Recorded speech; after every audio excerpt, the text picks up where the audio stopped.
빌립보서를 기록할 당시에 바울은 감옥에 있었습니다. 지금의 감옥하고는 달라서 감옥에 있는 기간도 정해지지 않았고 또 언제 끌려가서 죽을지도 모르는 그런 악조건 속에 있었습니다. 또 지금의 감옥은 영화로는 봤는데요. 그냥 한 건물 안에 들어가 있는 정도죠. 그런데 이때 당시 감옥은 그 발과 손에다가 쇠사슬을 묶어서 기둥에 묶어 놓는 그런 아주 악조건 속에 있었습니다. 대부분 감옥에 들어가면 죽게 되죠. 근데 빌립보 교회가 바울 사도가 시작을 해서 목회를 하다가 목사님이 감옥에 들어가게 된 거죠. 성도들만 남아 있는 거예요. 그래서 바울이 빌립보 감옥에서 어찌어찌 자유를 얻어서 장문의 글을 써서 이 빌립보 교회 성도들한테 보내고 읽도록 했어요. 그러는 가운데 자신의 마음에 있는 기도의 내용을 감옥에서 기록을 해서 성도들한테 알도록 알려주었어요. 특별히 신약 성경에 그 바울의 서신은 12권이나 되는데 그 중에서 감옥에서 쓴 성경이 에베소서, 빌립보서, 또 빌레몬서, 또 골로새서 이렇게 4권인데요. 이 4권의 특징이 뭐냐면 바울의 기도의 내용이 나온다라는 거예요. 보통 우리가 마태복음에 보면 예수님께서는 너희가 기도할 때 골방에 들어가서 은밀하게 기도하라고 하셨거든요. 그런데 바울은 자신의 기도를 공개했어요. 그 까닭은 성도들과 자기가 하나님을 향한 그러한 마음을 공유하기 위해서 바울은 목회적으로 기도의 내용을 내어놓았습니다. 그래서 오늘 본문에 보면 9절 말씀에 내가 기도하노라 라고 시작을 합니다. 우리가 여기서 잠깐 짚고 넘어갈 사실은 우리 예수 믿는 사람이 시간과 공간의 제약을 받아도 성도들과 또 교회와 이웃들을 위해서 할 수 있는 일이 하나 있습니다. 그것은 바로 기도입니다. 예수님께서 손과 발을 십자가에 못 박히셨을 때 주님이 십자가에서 하신 일은 바로 기도였습니다. 스데반도 마찬가지로 기도했습니다. 이와 같이 우리가 어렵고 힘들 때에도 기도로 이웃을 위할 수가 있고 기도로 교회를 섬기고 기도로 여러분의 삶의 위기 속에서 헤쳐나갈 수 있다는 것을 오늘 성경을 통해서 우리가 얻을 수 있는 교리입니다. 오늘 이 바울의 기도는 본문 4절에 보니까 너희 무리를 위하여 중보 기도입니다. 처음 교회 오신 분들은 좀 말이 어렵죠. 중보라고 하는 것은 중간에서 보증하는 기도다 이런 뜻을 갖고 있습니다. 그러니까 내가 나를 위해서 기도하는 것이 아니라 다른 사람을 위해서 기도하는 걸 중보 기도라고 그렇게 말하는데 빌립보 교회의 성도들이 바울 사도의 중보 기도의 대상이었습니다. 그런데 우리는 보통 기도를 부탁할 때가 있죠. 기도를 부탁할 때는 내 생활이 좀 어렵거나 또 누군가의 기도가 필요로 할 때 우리는 기도를 부탁합니다. 그런데 오늘 본문에 나오는 바울의 중보 기도는 어떤 특정한 사안을 놓고 기도하는 게 아니고요. 평생을 두고 해야 될 기도의 내용을 갖고 기도하고 있습니다. 말하자면 어떤 특정한 사안이 아니라 한 사람의 인생의 마지막 순간까지 기도해 주는 것, 이것이 바로 중보기도의 핵심이라고 할 수가 있겠습니다. 여러분이 성경에 보면 히브리서에 예수님은 지금도 하나님의 보좌 우편에서 우리를 위하여 간구하고 계신다라고 했습니다. 이것은 굉장히 신비한 것입니다. 하나님인데 하나님이 기도를 하십니다. 우리를 위해서 그래서 기도한다라고 말씀하셨는데 하나님께서 하나님 되심으로 영원토록 우리를 위해서 기도하시는 것은 바로 기도의 평생 동안의 기도의 제목이 있기 때문입니다. 오늘 본문에 보면 그 사실을 알 수가 있습니다. 어떤 특정한 사안이 아니라 10절 끝에 보니까 그리스도의 날까지 이르는 기도라고 표현했습니다. 여기서 이 그리스도의 날이라고 하는 것은 예수님께서 이 땅에 재림하시는 날을 일컫는 종말을 가리키는 것입니다.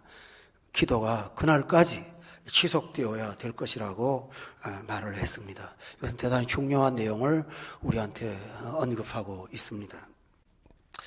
우리가 조금 더 살펴볼 사실은 실제로는 3절부터 11절까지가 한 내용인데 3절부터 8절까지가 한 부분이고 9절부터 11절까지가 두 번째 부분으로 9절부터 11절은 기도고 3절부터 8절은 기도에 대한 어떤 사전 자세라고 구분할 수가 있겠습니다. 근데 정확하게 말하면 신학적 균형을 갖고 있습니다. 3절부터 8절을 여러분이 자세히 보면 거기는 사람이 하는 일은 없고 하나님이 하시는 일이 언급되어 있습니다. 여기 6절에 보면 다 같이 한번 읽어볼까요? 시작. 너희 안에서 착한 일을 시작하신 이가 라고 되어 있습니다. 여기서 하나님이 시작을 하셨다라는 말이죠. 일을 하고 계십니다. 그러면 사람은 6절에 보니까 할 게 뭐냐 하면 확신하는 거예요. 하나님이 나를 위해서 일하신다라는 걸 믿는 거예요. 그런데 9절로부터 11절에 보면 우리가 할 일을 언급하고 있습니다. 여러분, 여기 굉장히 중요한 내용이 나옵니다. 신앙생활은 하나님이 나를 위해서 하시는 일과 내가 하나님이 하라고 하시는 일을 하는 것, 양자가 협력해 있습니다. 하나님이 성령을 부어주십니다. 그런데 우리는 그 성령을 기다리면서 기도해야 됩니다. 하나님께서 우리를 거룩한 사람으로 만들어 주십니다. 그런데 우리는 그 일을 위해서 노력해야 합니다. 하나님께서 우리에게 기도를 응답하십니다. 그런데 우리가 할 일은 기도하는 것입니다. 하나님께서 믿음의 역사를 주셨습니다. 우리가 할 일은 믿는 것입니다. 그런데 차이점이 있습니다. 하나님은 스스로 일하십니다. 그런데 우리는 우리 일조차도 우리 힘으로는 못합니다. 그래서 오늘 여기 11절에 보면 예수 그리스도로 말미암아 의의 열매가 가득해져야 된다고 말했죠. 우리가 스스로 열매를 만들어낸다고 하지 않았습니다. 이 사실은 매우 중요합니다.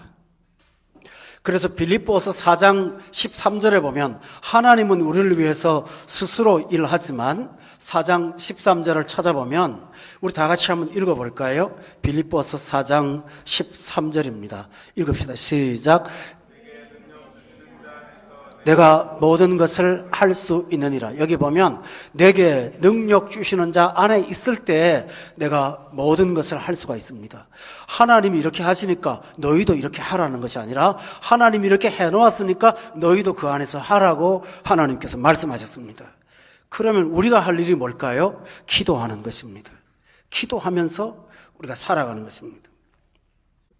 그런데 이 기도는 우리가 도대체 일생 동안 어떠한 기도를 해야 할까요? 여러분이 해야 될 기도의 내용을 바울 사도가 대신하고 있습니다. 9절에 보면 내가 기도하노라 라고 하고 너희 사랑을 지식과 모든 총명으로 저 풍성하게 해달라고 기도하라고 했습니다. 여기서 점점 풍성해진다라는 성경 구절은 우리가 믿음이 자꾸 커져가고 또 오늘보다 내일이 더 좋고 오늘보다 또 내일이 더 귀하고 날마다 영적으로 성도는 진보하는 것을 점점 더 풍성이라고 표현을 했는데요. 여기서 여러분이 중요하게 잘해야 될 게 하나 있습니다. 보통 우리가 믿음이 자란다라고 하는데 9절에 보면 너희 사랑이 점점 더 풍성해져야 된다라고 말을 했습니다. 예수 믿고 신앙생활에 오랫동안 연륜이 쌓이면서 우리한테 자라야 되는 분복이 있다면 그것은 하나님을 사랑하는 것이 더 많아져 가고 또 사람을 사랑하는 것이 더 풍성해져 가는 것, 이것이 바로 믿음에 자라는 것이라고 했습니다. 이 사실은 매우 단순한 것 같지만 오늘날 많은 신자들이 이 부분에서 성숙하지 못하고 있기 때문에 이 본문은 굉장히 중요한 내용입니다. 우리가 교회 생활을 하면 할수록 성경도 많이 알아갑니다. 설교도 들었던 설교를 수십 번 반복해서 듣기도 하고요. 또 어느 정도 성경을 읽고 공부도 하고 하기 때문에 지식이 많이 늘어납니다. 그런데 지식이 늘어나면서 동시에 따라오는 게 하나 있습니다. 그것은 지식이 늘어나면 의를 사모하게 되는데, 문제는 그 의를 사모한다는 것이 잘못돼서 의를 알고 나서 그 의 때문에 이웃이나 다른 사람들을 보면서 자꾸 실망하고 정죄하게 되고, 그러다 보니까 믿음 생활을 오래 하면 할수록 초신자 때는 사랑이 많았는데 믿음이 커질수록 사랑이 자꾸 식어가는 거예요. 그래서 요한계시록에 보면 에베소서에 너의 첫사랑을 잃어버렸다고 말할 정도로 오래된 신자들의 이 특징이 뭐냐 하면 사랑을 자꾸 잃어버리는 거예요. 기쁨도 없어지고요. 신앙생활의 틀은 확고한데 사랑이 자라질 않는 거예요. 그러나 오늘 바울은 이렇게 말했어요. 지식이 목적격도 아니고요, 총명이 목적격도 아니고요, 너의 사랑을 지식과 총명으로 풍성하게 하라고 해서 사랑이 자라야 된다라고 했어요. 그럼 감정의 사랑을 말하는 게 아니고, 그 사랑은 뭘 말하냐면요, 하나님을 알아가는 지식이 더 깊어지면서 사랑하고, 사람에 대한 이해가 더 깊어지면서 사람을 사랑하라고 했어요. 이 세상의 인간의 사랑은 상대를 모를 때는 굉장히 사랑을 해요. 그러나 결혼하고 알면 알수록 이제는 사랑이 자꾸 식어가죠. 이것이 우리의 심각한 문제라고 생각합니다. 그런데 성경은 인간을 알면 알수록 사랑이 더 풍성해져 간다라고 하고 있습니다. 어떻게 알까요? 사람은 하나님의 형상을 따라 지은 존귀한 존재입니다. 함부로 대할 존재는 아무도 없습니다. 그가 어떻게 자라왔든, 그가 갖고 있던 재산의 유무가 어떠하든, 공부가 어떠하든 하나님 앞에 그 사람은 천하보다 귀한 생명입니다. 성경에서 이 사실을 배우고 깨닫는다면 사람을 함부로 대하거나 학대하는 일은 결코 없을 것입니다. 사랑이 자라는 거예요. 또 하나 있습니다. 사람을 알수록 사랑이 자랄 수 있는 까닭은요, 인간은 모두가 다 공평하다는 사실을 본인이 깨닫습니다. 어떤 면에서 공평한가 하면 두 가지입니다. 첫째로는 우리는 하나님의 형상을 따라 지음바 되었다는 사람으로 공평합니다. 또 하나의 공평이 굉장히 중요한데요, 모두가 다 하나님 앞에 죄인이라는 사실입니다. 이 사실을 알고 나면 영혼을 사랑할 수가 있습니다. 신앙생활을 하면서 사랑이 식는 까닭은 내가 의인되고 저 사람을 죄인으로 취급할 때 그런 문제가 생깁니다. 그러나 사람을 성경적으로 이해하면 우리는 하나님 앞에 모두가 다 내세울 곳이 없는 죄인이라는 사실을 뼈저리게 깨닫습니다. 여러분, 우리 화요일 날 욥기를 말씀 듣고 있는데 욥의 친구들이 욥을 자꾸 정죄합니다. 그런데 욥은 자기가 의롭다고 자꾸 말합니다. 근데 욥기 42장에 가면 욥도 하나님 앞에 내가 뜻도 알지 못하는 말을 함부로 한 것을 용서해 달라고 하나님 앞에 회개합니다. 우리는 이 사실을 비추어 보아서 사람은 하나님 앞에 모두가 다 죄인이라는 사실을 알게 됩니다. 그러고 나면 어떤 사람이, 특정한 사람이 잘못을 했을 때 그 사람한테 분노하는 것보다는 슬퍼합니다. 그리고 그 사람을 미워하기보다는 안타깝습니다. 그런 마음으로 사람을 사랑할 수가 있습니다. 교우 여러분, 우리가 이런 사랑으로 풍성해져 가야 되겠습니다. 그래서 이 사랑은 지식에 넘치는 것이 되어야 되는데 지식만 갖고는 안 됩니다. 지식이 내 영혼의 감각이 되어야 됩니다. 그래서 한글말로는 지식과 총명으로 풍성해져라고 그랬는데 이 총명이라는 말은 영어로 어떤 성경에는 센스라고 되어 있습니다. 감각이라고 되어 있습니다. 내가 많이 알았는데 알면 알수록 그게 내 영적 거듭난 본성이 되어서 사람을 대할 때 그렇게 대하지 않는다라는 것입니다. 여러분은 이렇게 사랑이 점점 더 커져가시기를 기도하고 사모하시기 바랍니다. 이것은 성경에 있는 핵심을 실천하는 것과 똑같습니다.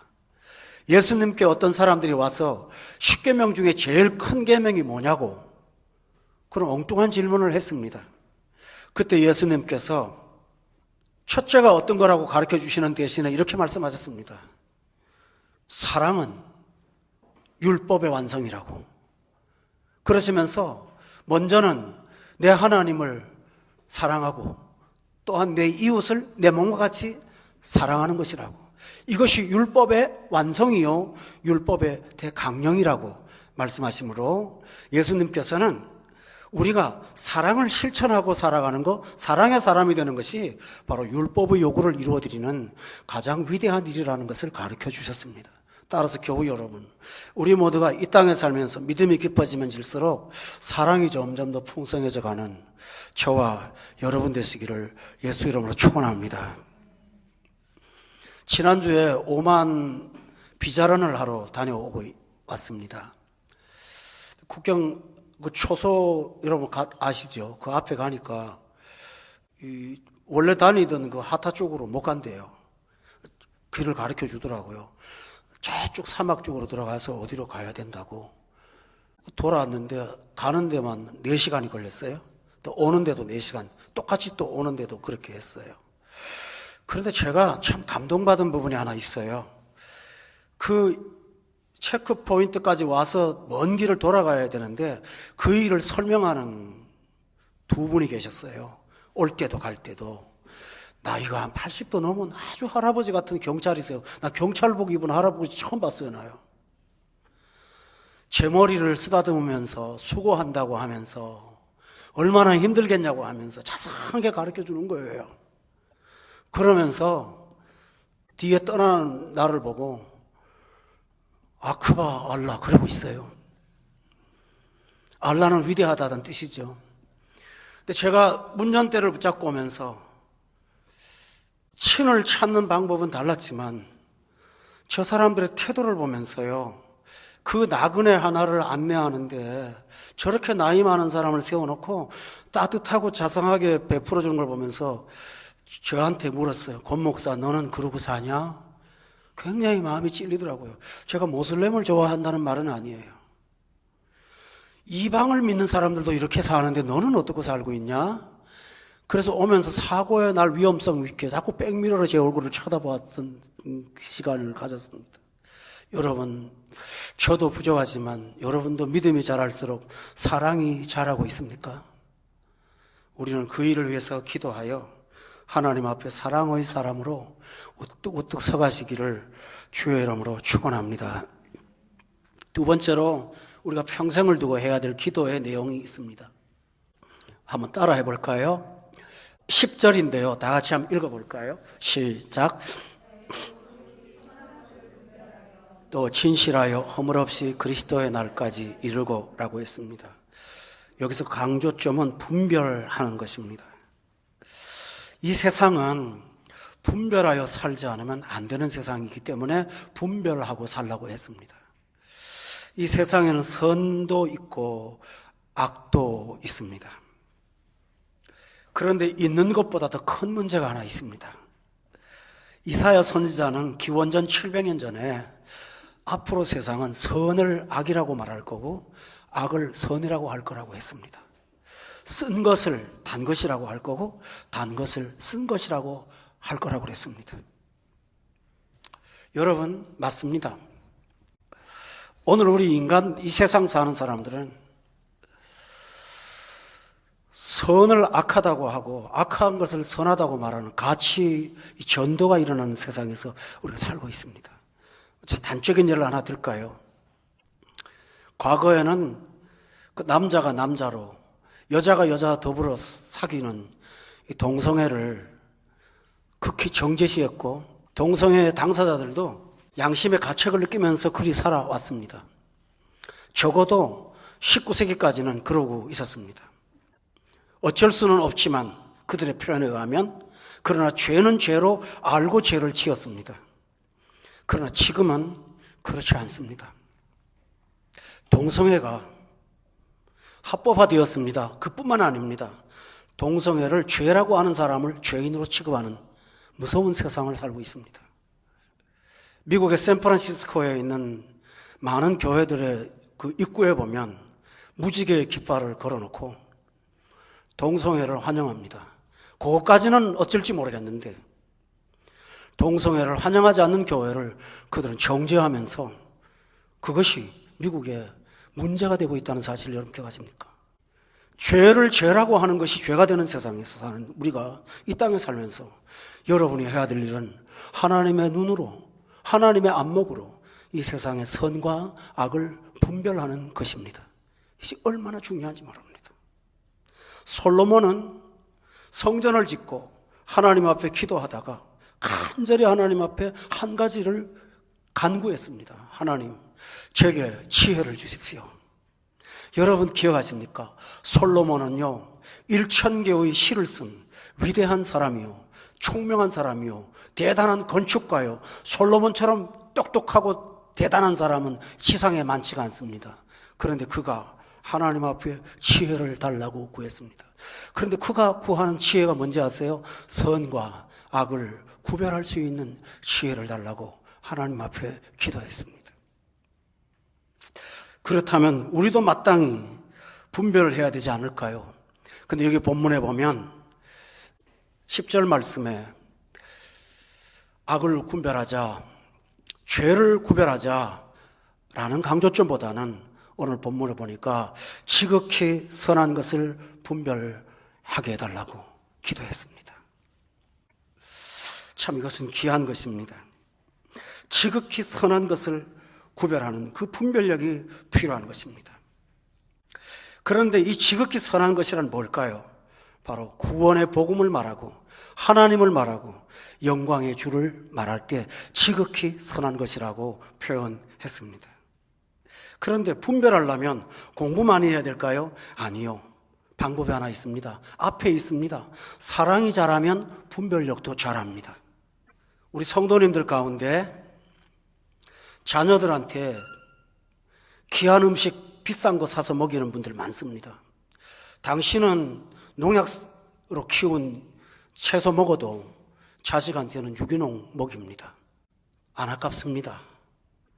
그 부모에게 분별력이 있습니다. 조금 비싸더라도 이게 아이한테 좋다라는 것입니다.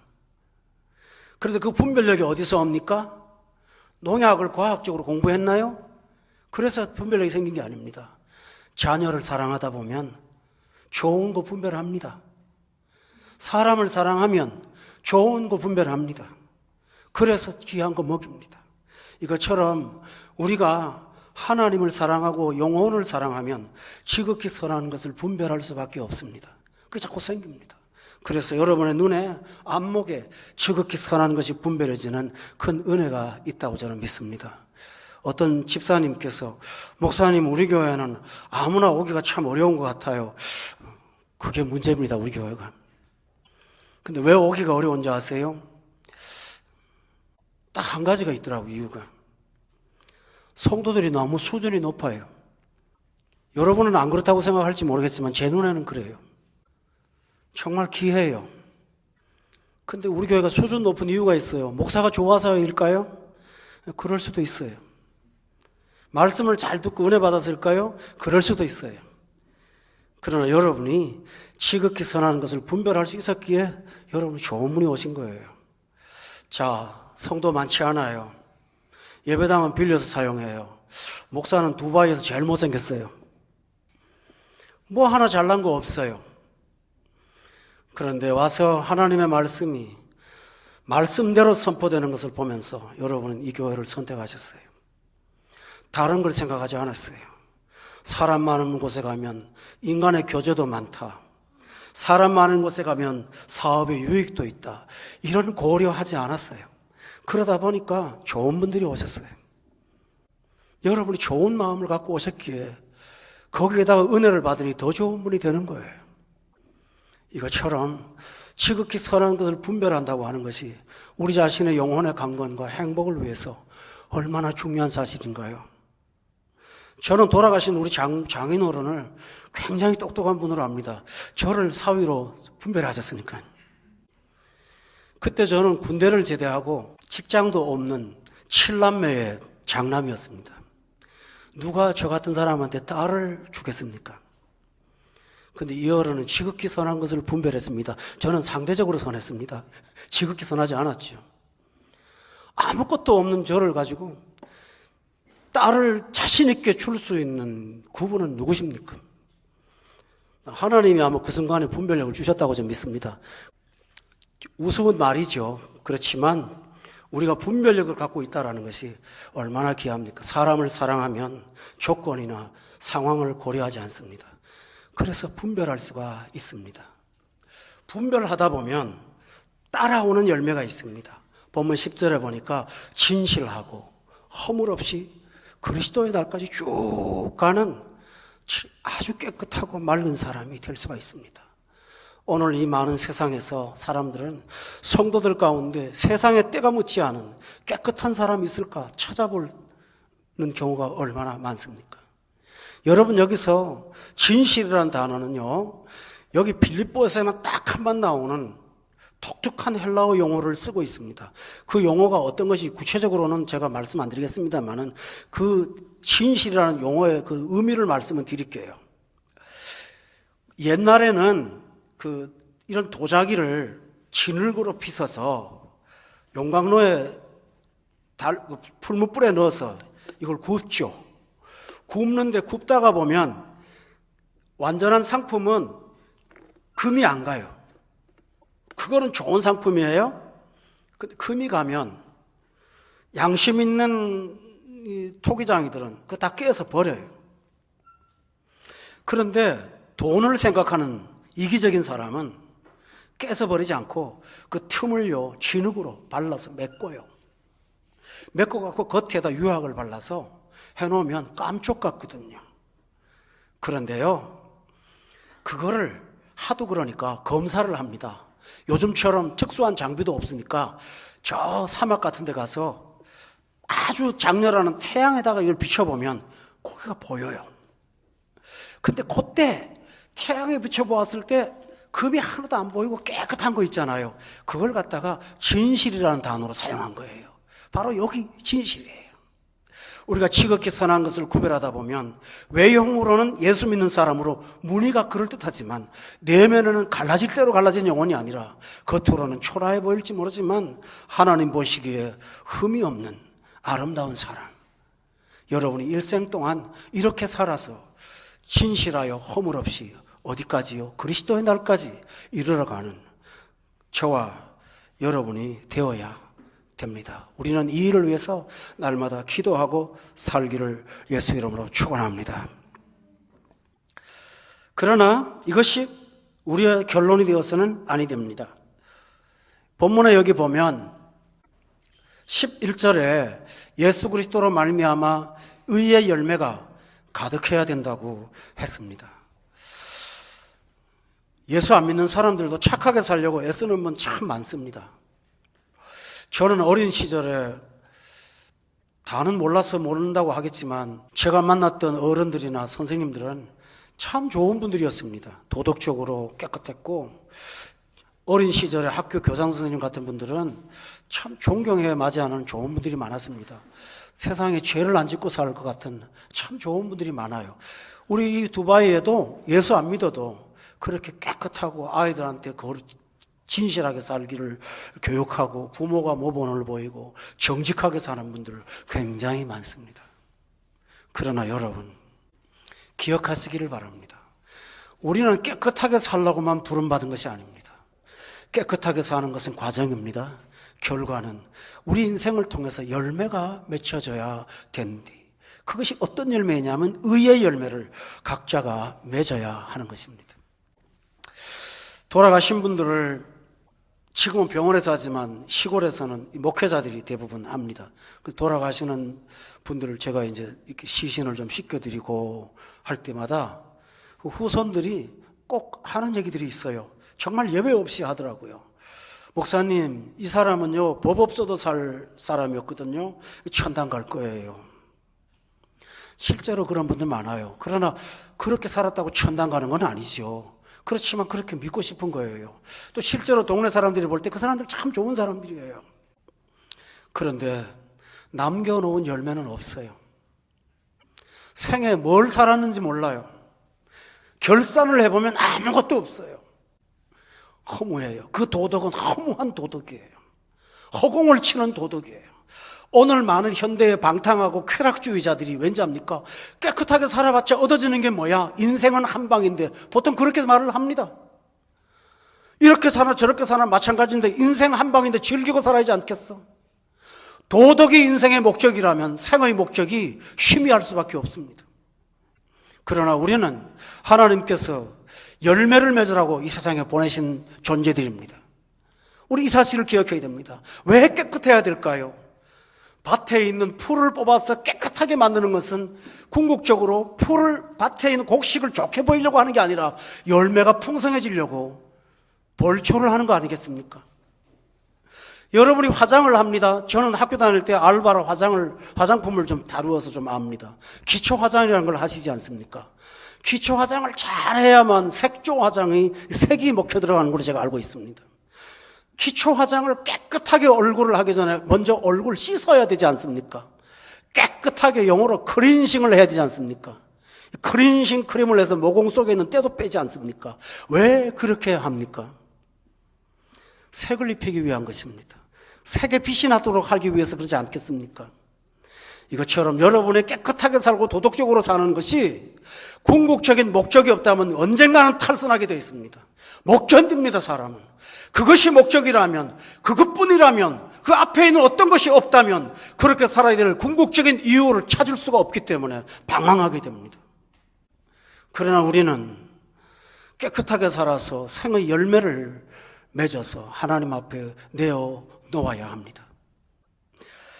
시편 1편에 보면 우리를 일컬어 시냇가에 심겨진 나무라고 했는데, 시냇가에 심겨진 나무는 잘 자라는 것이 아니라 시절을 쫓아 과실을 맺는 데 목적이 있습니다. 예수님께서도 말씀하셨습니다. 내가 참 포도나무요 내 아버지는 그 농부라. 너희는 포도나무 가지니 내 안에 거하라. 나도 너희 안에 거하리라. 가지가 포도나무에 붙어있지 아니하면 절로 과실을 맺을 수 없음 같이 너희도 내 안에 있지 아니하면 그러하리라. 나는 포도나무요 너희는 가지니 나를 떠나서는 너희가 아무것도 할 수 없다. 왜 예수님께 붙어 있어야 됩니까? 열매 때문입니다. 왜 가지가 예수님에게 붙어서 살아야 됩니까? 열매를 맺기 위해서는 그리 살아야 되는 것입니다. 많은 분들이 이 궁극적인 사실을 모르기 때문에 교회 다니라고 하면 좀 괜찮은 분들은요, 예수 믿는 사람이 더 나쁘던데요, 한마디로 일축해버립니다. 그분들 말이 맞을 수 있습니다. 교회 착하게 살려고 다니는 거 아닙니다. 악하게 살려고 다니는 거 아닙니다. 신앙생활은 구원 이후에 구원의 열매를 맺어서 우리가 이 땅에 보내어진 존재로서 우리가 생을 결산하고 내어놓을 것이 있어야 되는 것입니다. 이것이 여러분이 할 일이요 저의 할 일입니다. 어떤 것이 열매입니까? 여러분이 먼저 예수님 닮아가야 됩니다. 성령의 열매를 맺어야 합니다. 주의 일에 힘써야 합니다. 우리가 갖고 있는 삶의 모든 자원들이 영혼을 구원하는 일에 투자되어서 영적 사업에 부응케 하는 것이 우리가 해야 될 일입니다. 여러분이 자녀를 양육합니까? 그 자녀들이 하나님의 사람으로 커갈 수 있도록 우리가 양육해가는 것도 하나님께서 주시는 귀한 의의 열매라는 사실을 잊지 않기를 바랍니다. 이것이 바로 열매입니다. 여러분 생을 돌아보십시오. 아마 쓸 돈 안 쓰면서 수고하고 재산을 좀 모으신 분도 계실 거고요, 별로 많지 않은 분도 계실 거고요, 어찌했든 좀 모은 것이 있을 겁니다. 그러나 그것이 여러분의 마지막 열매일까요? 아니요. 사람은 떠날 때 아무것도 가지고 가지 못합니다. 이 땅에 살다가 빈손으로 가는 게 인간이 아닙니까? 그때 여러분의 열매는 도대체 무엇입니까? 재처럼 사라지고 마는 내 손에 있는 열매가 무엇입니까? 그러나 여러분이 주유소에서 기름을 넣다가 기름 넣는 어떤 그 종업원한테 복음을 전했다고 가정합시다. 그가 지나가던 그 손님의 소리를 듣고 무심코 발걸음을 옮겨 교회로 옮겼습니다. 그리고 그분이 예수를 믿고 또 한 사람 전도하고 또 한 사람 전도하고 해서 교회를 채우는 것뿐만 아니라 그 속에서 하나님의 영광을 위해서 일하는 귀한 사람들이 자꾸만 나온다면 여러분은 죽어도 열매가 있습니다. 큰 열매가 있습니다. 우리는 바로 이 열매 맺기 위해서 보내어진 존재라는 사실을 믿어 의심하지 말기를 예수의 이름으로 축원합니다. 좀 아픈 얘기를 하겠습니다만, 여기 와서는 그런 일이 많지 않지만 한국에서는 화장터에 자주 갔습니다. 집어넣고 나오면 요만한 죄가 되죠. 그때마다 제 마음은 그 죄를 향하여 자꾸 묻습니다. 저 죄 한 덩어리가 음식을 맵고 짜고 쓰고 달고 그 맛 봐야 되고, 짜릿하고 즐겁고 행복하고 느끼고 이거 해야 되고, 먹고 뺑 돌아버리고 이것도 해야 되고 저것도 해야 되고, 평생을 산 그 욕망의 덩어리가 저 먼지였단 말인가. 난 그 생각을 할 때마다 인간은 도대체 뭔가라는 핵심적인 질문을 항상 하게 되었습니다. 교우 여러분, 우리 인생의 열매는 무엇입니까? 나는 죄의 한 줌으로 사라진다 할지라도 내 영혼은 하나님 나라에 가고, 여러분이 남겨놓은 생의 영향력들이 이 땅에서 여전히 건재한다면 이것이야말로 큰 열매가 아니겠습니까? 오늘 우리는 영국 성공회 건물에서 예배를 드리고 있습니다. 근데 우리나라가 최초로 복음을 받을 수 있었던 것은 영국의 26살 먹은 한 젊은 청년 때문이었습니다. 영국에 선교사로 왔던 토마스라는 선교사가 계셨는데요, 선교사들 사이에 알력이 생겼습니다. 그래서 선교 지역을 나누는 중에 영국 선교부가 이 토마스 선교사에게는 선교에 적합하지 않으니까 본국으로 귀환하라고 명령을 했습니다. 선교도 못하고 영국으로 돌아가게 생겼는데 어떤 사람이 지나가다가 조선이라는 나라가 있다라는 말을 해줬습니다. 그래서 거기는 가도 되냐 그랬더니 거기는 위험한데 갈 테면 가보라고 했습니다. 그래서 그는 시험한 배를 하나 탔습니다. 그 배를 타고 대동강으로 들어왔습니다. 그때 대원군이 쇄국 정책을 해서 한국의 외국 문물들을 들어오지 못하게 차단하는 때라서 굉장히 압박감이 심했습니다. 대동강 평양 한복판에 왔습니다. 배가 정박하는데 포졸들이 올라와서 사람을 잡아가기도 하고 칼로 막 베기도 하고 그랬습니다. 그때 토마스 선교사가 가지고 있던 한글 성경 조그만 거 하나, 자기를 찔러 죽이는 이 포졸한테 그거 주고 한국말 하나 배운 걸로 예수 믿으라고 말 한마디 하고 순교했습니다. 그것이 아주 오랜 1000년 전의 역사도 아니고요, 130년 전에 짧은 역사의 일입니다.